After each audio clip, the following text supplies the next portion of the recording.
take a second, like right now, and just look around you? Yeah, really take it in. Right. I don't mean just a passing glance. Look at the device you're listening on right now.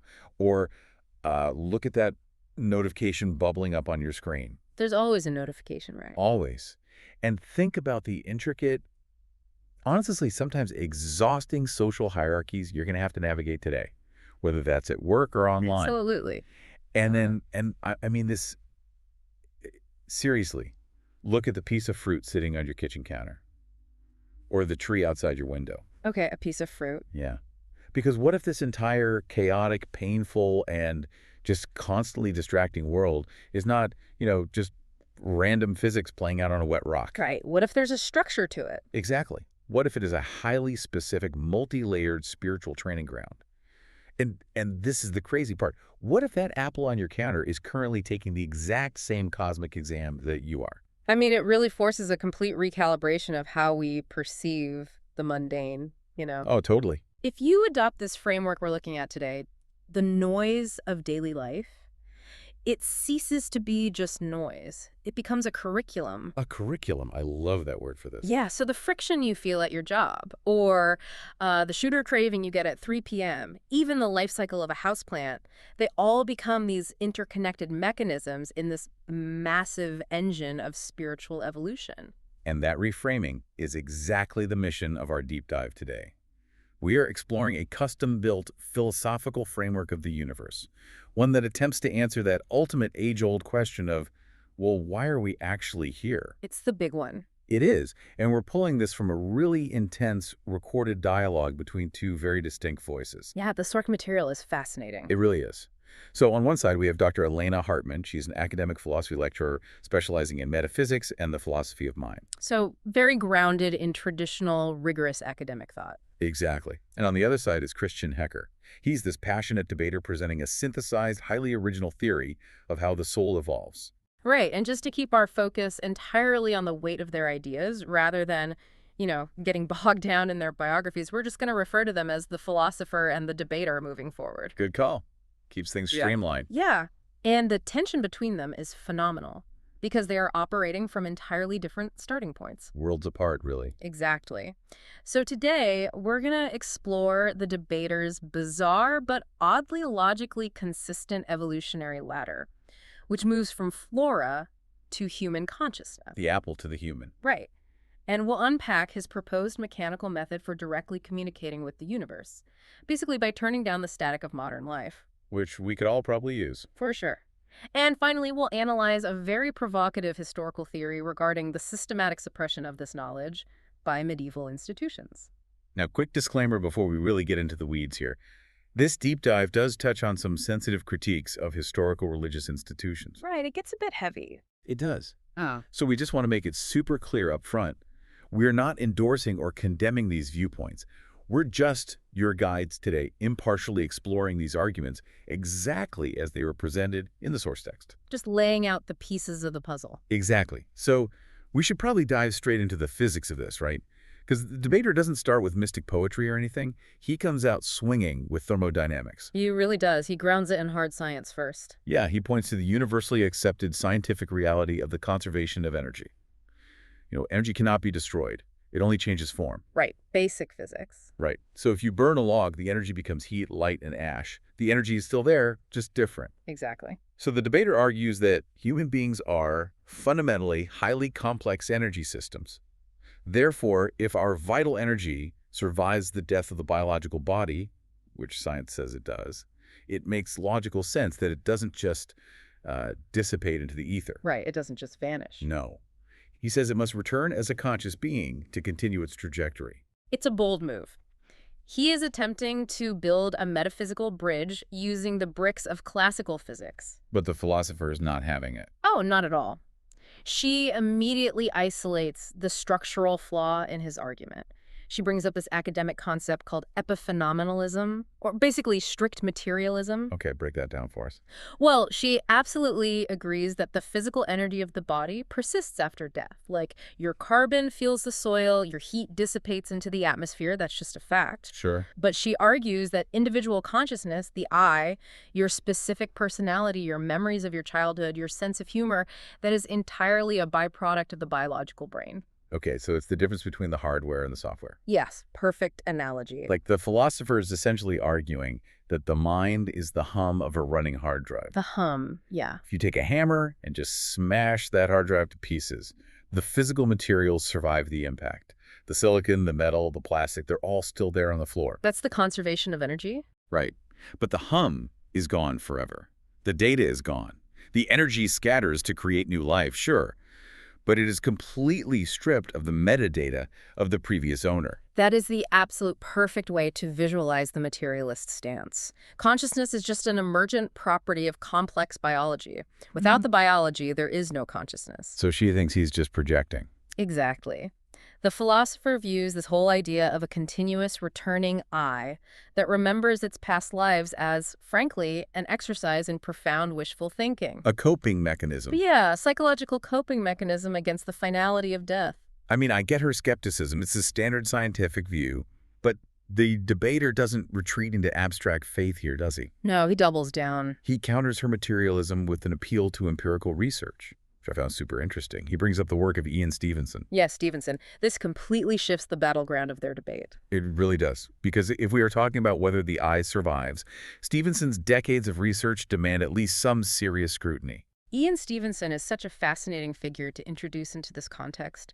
He wasn't some fringe mystic crystal healer, you know. Right. He was a psychiatrist at the University of Virginia School of Medicine, a highly credentialed academic. And what did he do exactly? For over 40 years, he systematically collected and investigated over 2,500 cases of children who spontaneously claimed to remember past lives. 2,500. That's a massive data set. It is. So the debater leverages Stevenson to argue that the metadata of the hard drive does, in fact, survive, and somehow reinstalls itself into new biological hardware. And what makes Stevenson's work so difficult for strict materialists to simply brush off is his methodology.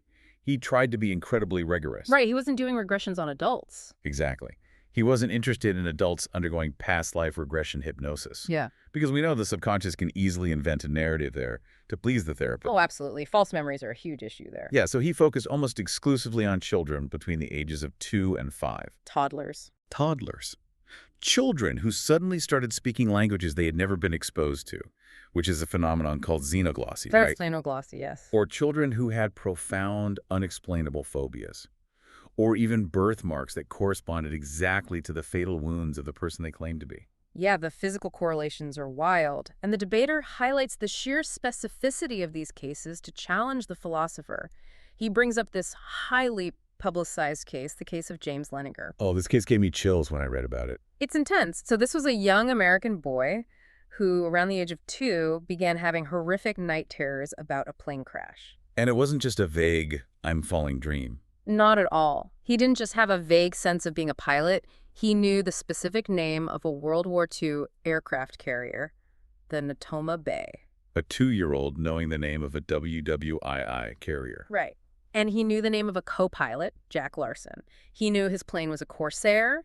He knew exactly how it was shot down over Iwo Jima. And when his parents investigated this, because they were just terrified and confused, every single one of those incredibly obscure historical details turned out to be factually accurate. That's insane. It mapped perfectly onto a real pilot named James Houston, who died exactly as the toddler described. Okay, so let me put myself in the philosopher's shoes for a minute here. Yeah. Because if I am defending strict materialism, a case like James Leininger is a massive anomaly that I have to explain away. You can't just ignore it. You can't.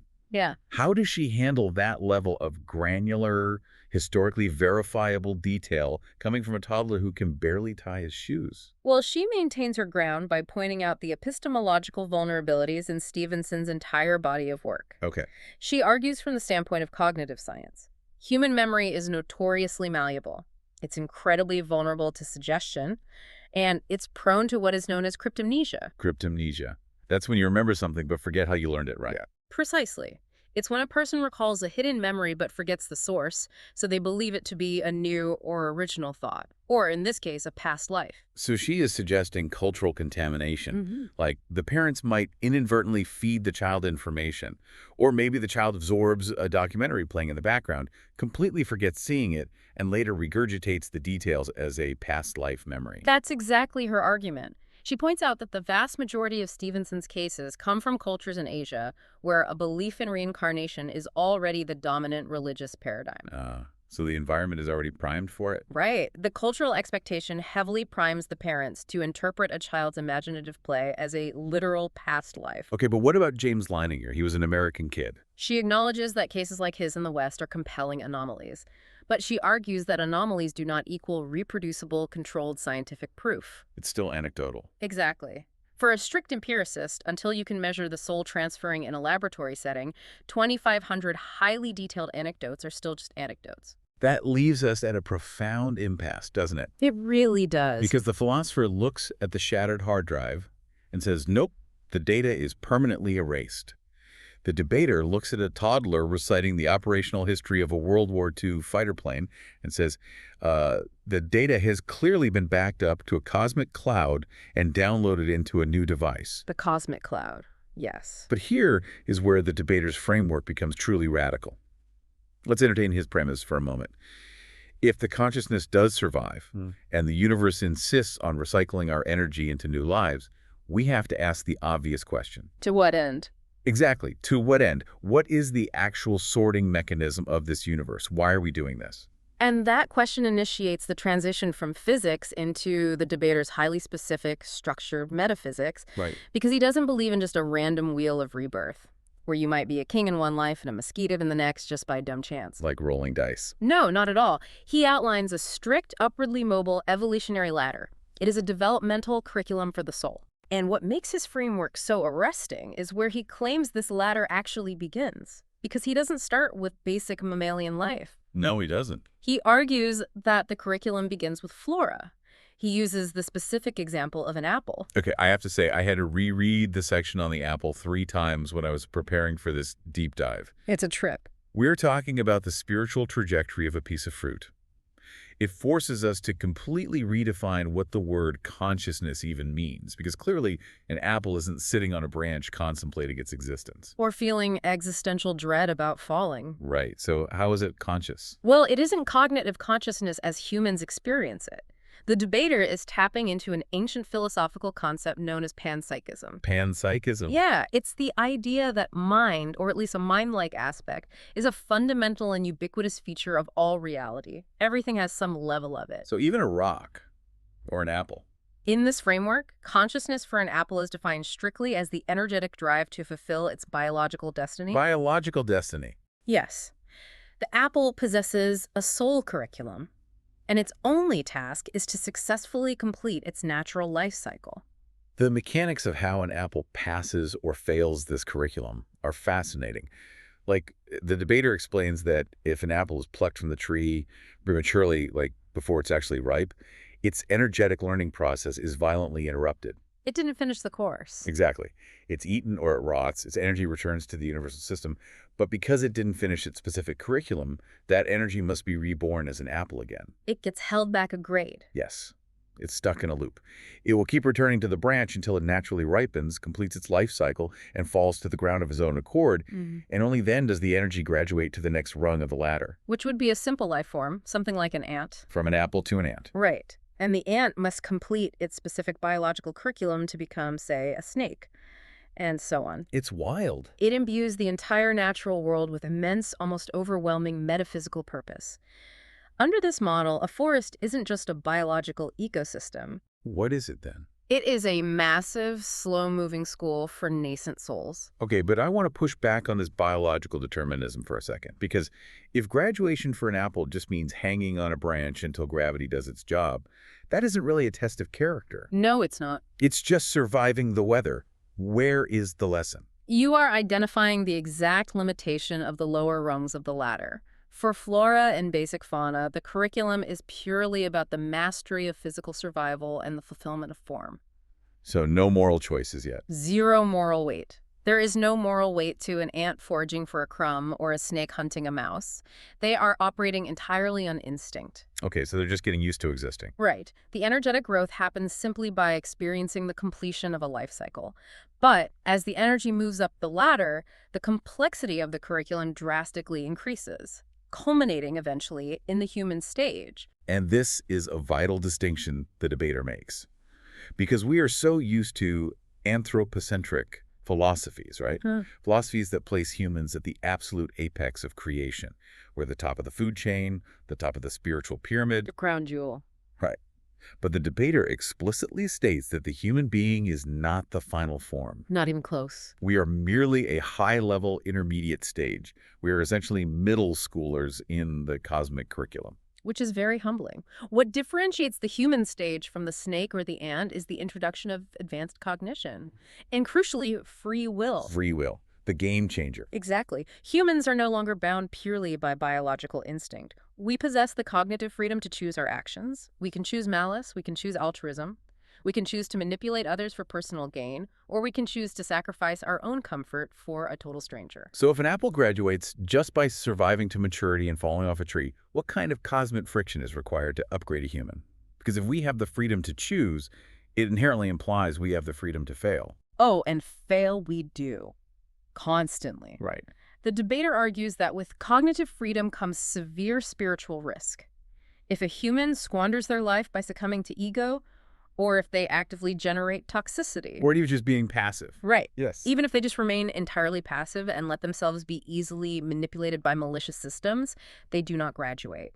In fact, they face the punitive mechanism of his framework, the downgrade. A literal spiritual demotion. Yes. If you fail the human test, your energy is sent back down the ladder in the next incarnation. Way back down to an animal. You could be reborn as an animal, yes. Yeah. Forced to relearn the absolute basics of survival energy because you proved incapable of handling the responsibility of cognitive freedom. You literally have to repeat the grade. Wow. Now, this is where the philosopher spots a massive, glaring logical contradiction in his architecture. It's a huge hole. Yeah. The debater claims that the universe operates this way because it is fundamentally intolerant of negative energy. It wants souls to purify and evolve upward. But the philosopher deploys the classic argument of theodicy, the problem of evil. The oldest argument in the book. Exactly. She asks, if the universe so deeply despises negativity, cruelty, and selfishness, why on earth did it design a world completely saturated in it? It is the ultimate vulnerability in any framework that posits a purposeful moral universe. Yeah, she points out the horrific inefficiency of this system. If the goal is pure, compassionate souls, why construct a grueling, traumatizing gauntlet where billions of human beings are practically guaranteed to fail? Right. They generate massive amounts of negative energy through their suffering and cruelty and then get downgraded. It's highly inefficient. Why not just create fully realized, perfect beings from the start? Right. It's like saying you hate car crashes, but then designing a highway system with no lanes, blind corners, and a speed limit of 200 miles an hour. It just doesn't make logical sense to build a machine that naturally produces the exact thing you're trying to eradicate. So how does the debater defend this seemingly rigged hyper-negative game? Because he does have a defense. Oh, he does. He defends it by completely reframing the nature of suffering. He argues that the brutality of the natural world and the sickness of human society are not design flaws. They are the exact required parameters for growth. Parameters for growth. The universe didn't make a mistake. Mhm. The cruelty, the greed, the toxic social hierarchies, these are the weights in the cosmic gym. The weights in the cosmic gym. I love that. The crucible of suffering. He is arguing that the universe actually wants one highly specific thing from the human stage, isn't he? Compassion. Exactly. Compassion. And the debater's core thesis here is that true, tested, resilient compassion cannot possibly be forged in a utopia. Why not? Think about it. If you exist in a perfect society where everyone is completely self-actualized, kind, and your every single need is met, being nice to your neighbor requires absolutely zero spiritual effort. It's just the baseline. It is the default state. It's passive goodness. Yes, passive goodness. And the debater argues that passive goodness has no energetic value whatsoever. It doesn't move the needle. But what does? It is only when you are submerged in a reality characterized by scarcity, ego, and profound cruelty, and you still actively choose to generate empathy and compassion, that real spiritual evolution occurs. The friction isn't a byproduct of the system. The friction is the system. That is a staggering way to look at adversity. Yeah. We are intentionally placed in a society designed to drag us down into our lowest primal instincts, precisely to test if we can generate the spiritual velocity required to rise above it. It's a test of strength. Yeah, he describes modern society as profoundly sick with ego and malice, acting as the ultimate resistance training.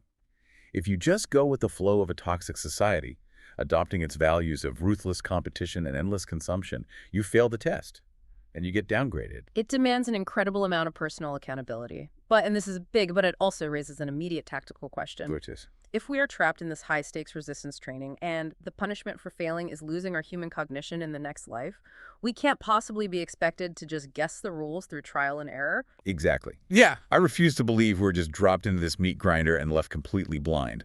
If the universe built the gym, there has to be a spotter. Right. There has to be a mechanism to figure out the actual rules while we are still alive, rather than waiting until we die to see if we pass the audit. Well, the debater anticipates this perfectly. He reveals that there is, in fact, a mechanism. Thank goodness. You do not have to operate in the dark. There is a way to communicate directly with the underlying intelligence of the universe, to receive real-time guidance on your specific curriculum. Real-time guidance from the universe. Yes. He calls this mechanism the doorway, or the Terhufnum. The doorway. Yeah. This is where the metaphysical theory crashes directly into highly practical, everyday application.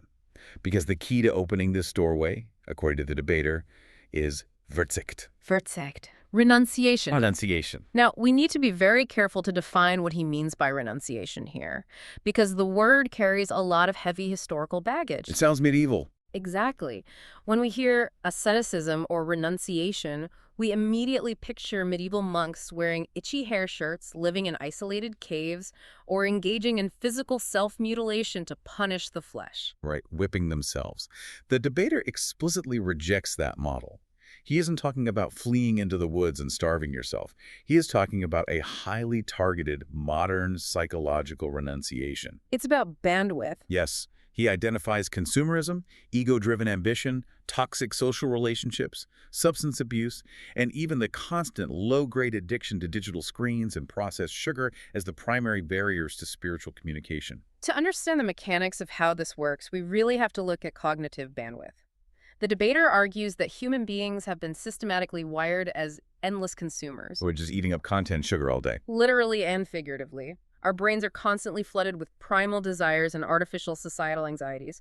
When your consciousness is entirely consumed by worrying about your career trajectory, obsessing over a social media feed, or chasing the next biological dopamine hit from a candy bar, your internal frequency gets incredibly noisy and chaotic. Exactly. Let's modernize the analogy here, because it's not just like a radio with static. It is more like the human brain is a server, and modern consumerist society is running a permanent DDoS attack on our consciousness. Oh, a distributed denial of service attack. That is a brilliant way to frame it. Think about it. A DDoS attack works by flooding a target server with millions of fake junk requests until the server's bandwidth is completely maxed out, right? Right, and it crashes or can no longer process legitimate traffic. Exactly. So the debater is essentially saying that the universe is constantly trying to ping our server. It is trying to send a vital packet of information. But the ping gets lost. Yes, because our bandwidth is completely overwhelmed by the junk requests of modern life. The barrage of advertisements, the artificial urgency of emails, the chemical spikes of caffeine and sugar. So the mechanism of Verzicht, of renunciation, is simply the act of blocking the junk traffic. By systematically stripping away our dependencies on these artificial dopamine loops, we free up the cognitive bandwidth required to process the signal from the universe. We just block the IP addresses of the junk requests. Exactly. And when you combine this cleared, undistracted mind with the active generation of compassion for others, that's key, the debater claims a direct thought exchange occurs. A Gedankenaustausch. A thought exchange. The doorway opens and the universe speaks. But I want to drill down into the mechanics of this Gedankenaustausch. Yeah. Because what does a thought exchange with the cosmos actually look like? Are we talking about a booming, cinematic voice coming down from the clouds? Like a Charlton Heston movie? Yeah. Are people hallucinating burning bushes in their living rooms once they stop eating sugar and scrolling social media? No, no. The debater's explanation is much more subtle and philosophically nuanced than a localized auditory hallucination. The philosopher presses him on this, asking what objective truth the universe actually delivers. Right. Give us the PDF. Exactly, and the debater clarifies that the universe does not simply download a monolithic, generic PDF containing the ultimate secrets of reality into your brain. The exchange is deeply dialogical. It's a conversation. It requires a prompt. Exactly. The universe responds proportionally and specifically to the individual. It answers based entirely on the specific questions, the intellectual specialization, and the life focus of the person who opened the doorway. Oh, that's interesting. So it's tailored. Highly tailored. If an individual who has dedicated their life to alleviating physical suffering opens the door, the universe provides profound, intuitive insights into the nature of healing and empathy. Right. But if a person consumed by the philosophical nature of time opens it, the universe communicates through complex conceptual breakthroughs regarding temporality. It meets you exactly where your intellect and your compassion are currently situated. So it is highly personalized, bespoke cosmic guidance. Bespoke cosmos, I like that. But building on that thought, if this mechanism is real, and all it takes to literally commune with the creator of the universe is to drop our digital addictions, moderate our biological cravings, and practice empathy, why is this just some obscure philosophical debate? Right. Why isn't everyone doing this? Why isn't this the curriculum in every school? Why isn't this the core operational directive of every society on Earth? Well, that incredibly logical question leads the debater to unveil the most explosive and controversial segment of his entire framework. The conspiracy. His historical theory of institutional suppression. He argues that this mechanism of the doorway was not always a secret. He claims that ancient spiritual teachers, mystics, and even certain pharaohs fully understood the technology of renunciation and direct connection. They had the instruction manual. Right. But he posits, as human history progressed into the Middle Ages, powerful centralized institutions realized how dangerous this knowledge was to their own survival, and they deliberately, systematically suppressed it. And according to the source text, he specifically indicts the Catholic Church, its priests, and its bishops during the medieval period. He does. And to be clear, we are analyzing his specific historical lens here, which is a classic, aggressive critique of institutional power dynamics. We're just looking at his argument. Right. He argues that the Church's motive for burying the knowledge of the doorway was not theological error, but pure cynical economics and political control. Okay, let's break down the sociological mechanics of that era. Because we are talking about a feudal society where the vast majority of human beings lived in grueling poverty, engaged in a daily, brutal hunt for basic food, shelter, and security. It was a very hard time to be alive. Extremely hard. And in the middle of this intense physical suffering, you have the clergy. And the debater points out that the upper echelons of the clergy lived incredibly comfortable lives, completely insulated from the physical dangers and starvation that define the existence of the commoner. But to maintain that physical comfort, to justify the immense flow of wealth, land, and political power directed toward the Church, they required a monopoly. A monopoly on what? Salvation. The debater argues that the Church established a total monopoly on salvation. They positioned themselves as the absolute, indispensable middlemen between the suffering human being and the divine. You could not talk to God directly. You had to go through their rituals, pay their tithes, and obey their strictures. It is the ultimate toll bridge analogy. Yes. If you own the only bridge that crosses a treacherous river to get to the safety of heaven, you have total leverage. You can charge whatever toll you want, in gold or in absolute obedience. And people will pay because they're terrified. The populace has to pay because they are terrified of the river. Yeah. But if someone comes along and teaches the populace that they don't actually need the bridge, That they can swim. right, that they can actually swim across the river themselves simply by practicing internal renunciation and compassion, your entire business model collapses overnight. That is the debater's core accusation. If the common medieval peasant understood that they could directly contact the universe and manage their own spiritual evolution through Verzicht, the institutional Church would become functionally obsolete. No more middlemen. Exactly. The priests and bishops would lose their leverage, their wealth, and ultimately their protection from the brutal realities of medieval life. So he argues they intentionally kept the masses spiritually dumb, reliant on external rituals rather than internal transformation, effectively stunting the spiritual evolution of humanity just to protect their own earthly status. It is a sweeping, damning indictment of the privatization of spiritual access. It really is. But the philosopher who, let's remember, has been rigorously testing his logic from the very start, She does not let this historical narrative go unchallenged. She finds another hole. She does. She acknowledges the historical reality of corruption. I mean, no serious historian denies the abuses of power, the hoarding of wealth, and the political machinations of the medieval church. But she attacks the fundamental logic of his universe. She poses a devastating counter-question that strikes at the heart of his entire framework. She asks, if this universe is as powerful and purposeful as you claim, and its primary objective is the spiritual evolution of humanity, is it really so weak, so impotent, that it would allow its ultimate truth to be successfully blocked by a group of medieval bishops wearing funny hats? It's a brilliant point. Yeah. If the universe wants us to evolve and the DDoS attack of society is blocking the signal, why wouldn't the universe just boost the signal? Right. Just shout louder. Why allow an earthly institution to jam the frequency for centuries? Furthermore, the philosopher points out a massive historical blind spot in his argument regarding the church and renunciation. Yes, she points out that the church did not actually hide asceticism. In many ways, they institutionalized it. Right. The monks? You have the Desert Fathers in the early centuries, and later the massive proliferation of monastic orders, the Franciscans, the Carthusians, the Carmelites. These were thousands of individuals within the church who dedicated their entire lives to exactly the kind of extreme renunciation the debater advocates. Exactly. They took vows of poverty, gave up worldly possessions, and spent their days in silent contemplation and prayer. So if the mechanism of the doorway is simply renunciation, these monks and mystics should have been constantly stepping through it. They should have been having direct, unmediated thought exchanges with the absolute truth of the universe on a daily basis. And that realization leads the philosopher to play her final and perhaps most epistemologically challenging card of the entire debate. Oh, this is the trap. It is. She says, fine, let's look at the people who actually did it.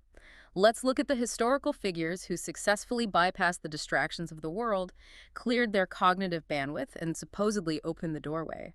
Let's look at the Christian mystics, the Buddhist monks, and the Hindu yogis. The people who actually stopped the DDoS stack and received the ping. Exactly. The philosopher points out a glaring, undeniable inconsistency in their findings. What kind of inconsistency? Well, when a 14th century Christian mystic, like Julian of Norwich or John of the Cross, returns from the doorway after years of intense renunciation, they write extensively about encountering a personal, intimately loving God, often confirming the specific theological structures of their time. When a Buddhist monk who has practiced an equal or even greater level of renunciation returns from deep meditative absorption, they don't talk about a personal creator God. No, they don't. They return preaching the concept of sunyata, absolute emptiness, the illusion of the permanent self, and the extinguishing of desires. Right. And when a Hindu yogi returns from the highest states of samadhi, they describe an encounter with Brahman, the ultimate unified cosmic reality where the individual soul and the universe are entirely one. So they're all seeing completely different things. Yes. The philosopher's critique is devastatingly simple. If the doorway is a real objective mechanism that leads to one absolute universal truth, why does everyone who walks through it come back with a completely different story? And why does that story almost always perfectly align with the cultural and religious biases they were raised with? Exactly. It is the ultimate problem of subjective epistemology. She is suggesting that it is impossible to escape the hard drive. Even when we think we have stripped away all our earthly distractions, even when we have renounced consumerism and ego, we are still fundamentally projecting our own deeply ingrained cultural conditioning onto the experience. So the doorway isn't a window looking out at the universe. No. She is arguing that it is just a highly polished mirror reflecting the mystic's own subconscious mind back at them. Wow. How do you prove you are talking to the universe and not just talking to a very quiet, very deep part of yourself? That is the challenge she lays at the debater's feet. How does he possibly defend his theory against that level of scrutiny? Does he admit that the signal is corrupted by the receiver? He doesn't view it as corruption. He views it as translation. Translation. He leans entirely back into the concept of the dialogical universe we discussed earlier. His defense is that the universe is infinitely vast and entirely incomprehensible to the limited human biological brain.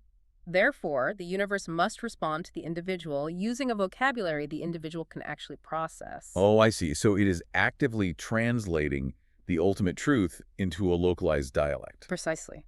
Because human beings are so deeply, intrinsically influenced by decades of earthly conditioning, the universe has to meet them exactly where they are. like formatting a file so your specific computer can read it. Yes. If the universe attempted to download the stark, non-dualistic reality of Buddhist emptiness into the mind of a medieval Christian mystic, their cognitive framework would simply reject it as demonic, or their mind would literally break. They wouldn't have the software to run it. Right. So the universe utilizes the deeply ingrained vocabulary of Christian love and personal deity to convey the exact same underlying mechanism of spiritual growth and compassion. It is a personalized dialogue, not a universal monolith. The ultimate reality isn't a fixed brick wall you run into. It is a fluid intelligence that shapes itself to fit the highest capacity of your current understanding. That is the debater's ultimate defense. The filter isn't a flaw in the system. The filter is a necessary component of the communication protocol. But that leaves us with a deeply unsettling philosophical tension, doesn't it? It really does. Because does this mean it is literally impossible to ever truly remove our human filter? Even at the absolute peak of spiritual enlightenment, even when we have successfully dropped our phones, conquered our egos, and completely silenced the noisy demands of our biology, are we still just translating the infinite universe through our own personal, culturally biased dictionary? Are we ever seeing reality as it truly is, or only ever as we are? Right. The philosopher remains highly skeptical that we are ever accessing anything beyond the architecture of our own minds. While the debater embraces the personalized translation as proof of a compassionate, pedagogical universe that slowly guides us upward. And the source text doesn't provide a neat resolution to that tension. It just leaves it hanging in the air. Which is exactly where we must bring this back to you, the listener. We really have covered an immense amount of intellectual ground today. We started with the raw thermodynamics of energy conservation and followed it into the profound, quiet spiritual curriculum of a ripening apple. We climbed the evolutionary ladder through the brutal, necessary crucible of human suffering, exploring how a toxic society acts as the friction required to spark genuine compassion. We dissected the mechanics of the doorway, learning how the modern renunciation of consumerism and digital noise acts as a way to clear the cognitive bandwidth, allowing for a direct thought exchange with the cosmos. We examined the dark historical forces that allegedly monopolized this spiritual access to protect earthly power. And finally, we confronted the ultimate epistemological mirror, the realization that the universe might only ever speak to us in the language we bring to it. Through all of this deep analysis, it is crucial to remember a point the debater himself freely admitted during the recorded dialogue. This entire intricate framework is his personal philosophy. It wasn't handed down on golden tablets. No, it was painstakingly synthesized from his own desperate, rigorous search for meaning in a chaotic, often painful world. And honestly, there's something deeply empowering about that. It is a stark reminder of the intellectual responsibility we all have. We are not just passive consumers of reality. We have the ability to synthesize our own worldview from the chaos of the information, the suffering, and the beauty around us. Engaging with a framework this radical forces you to step outside your default settings. You absolutely do not have to adopt the debater's model of reincarnation or his critique of the church to benefit from the exercise. Definitely not. Simply grappling with his ideas forces you to rigorously question your own foundational assumptions about why you suffer, what your purpose is, and the actual nature of your consciousness. And that is exactly what we want to leave you with today. A final, lingering thought to mull over as you transition out of this deep dive and back into the mechanics of your day. As you go back to looking at the glowing screens. Right. As you navigate those complex hierarchies at work.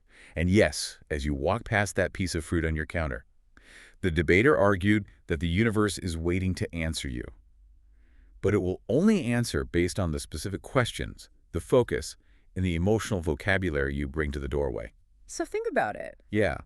If you were to somehow manage to completely clear your mind of all the static, all the junk traffic, and all the artificial anxieties today, what is the exact specific question you would bring to that door?